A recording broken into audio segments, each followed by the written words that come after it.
Dans ce texte, Dieu nous parle de conversion. Il nous faut nous souvenir ce qu'est la conversion.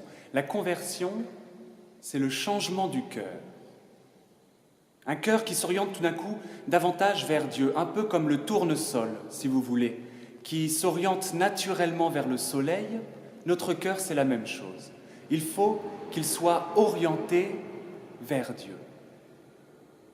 Alors, si ce texte parle de conversion, il y a deux manières de l'entendre, une mauvaise et une bonne.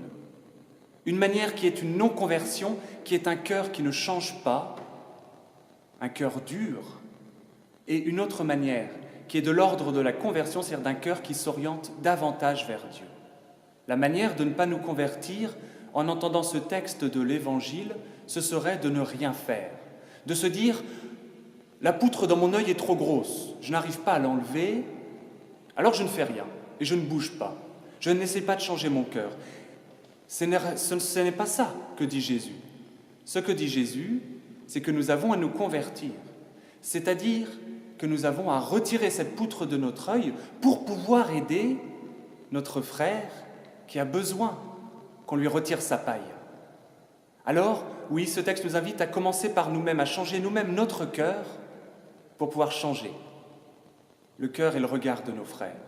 Alors, cela, c'est vrai pour tous les endroits où je me trouve, en famille par exemple, ou au sein du scoutisme. Pour ceux qui ont des responsabilités, que vous soyez dans la maîtrise, que vous soyez chef de troupe, chef de patrouille, saisonnier, que sais-je, comment vivre ce texte ? Eh bien, en commençant par être un exemple. C'est-à-dire qu'en toute chose, ce que vous demandez aux autres, vous le fassiez vous-même.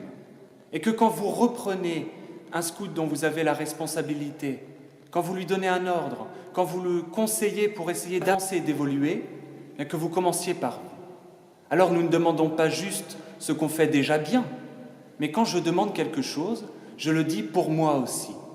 Et j'ai conscience que soit j'ai eu la chance qu'on m'aide à retirer la poutre qui était dans mon œil, soit elle n'est pas tout à fait sortie, mais ce n'est pas une raison pour ne pas aider l'autre à faire sortir la paille de son œil, même si je me souviens toujours que ça commence par moi. Je commence par changer mon cœur et j'aide les autres à changer leur cœur pour l'orienter vers Dieu.